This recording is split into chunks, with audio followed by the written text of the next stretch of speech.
Noong July 4 po, linggo, lumipad po ang eroplano ng ating pong mga kasunduluhan. Ito po yung C-130 mula po sa Cagayan de Oro. Patungo po ito ng Sulu Province at sakay po nito ay 96 po na sundalo. Aalamin po natin lahat yan. Kung ano, at katawagan ko mamaya, of course, si Major General Ed Arevalo. Siguro, paano ba natin? Ipakita muna natin itong video. General Arevalo, ipapakita ko lang po itong video. Tatawagan ko po kung kayo pa nanonood. Ito po ang nangyari at ito po ang tribute natin sa ating po mga kababayan na nag-buwis din po ng buhay at yung ating po mga kababayan na sundalo na talaga naman may puso para sa ating bayan. Nung napapanood ko po ito sa news, ito po yung nararamdaman ko at ito po ay gusto kong ipakita sa ating lahat, ating mga kababayan, kung ano po ba ang ginagawa ng ating kasundaluhan para po maglingkod sa ating bayan. Panoodin po natin to.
Wala. Oh, wala! Nawala. Nahulog, sir. Nahulog. Nahulog.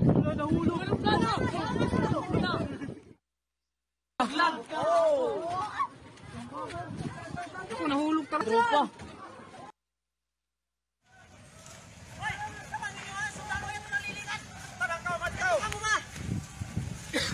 Hoy!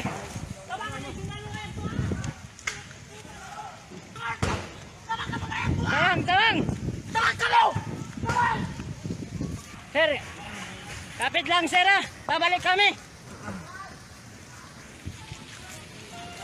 Ayun, kamukha sa bayo. Sir, kapit lang, sir, ha? Babalik kami.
Hello mga kapuso! Ako po si Ipon. Minabati ko unang-una dyan mga kaipo natin, mga kaskwami ko dyan. Nagustuhan nyo ba ang video na to?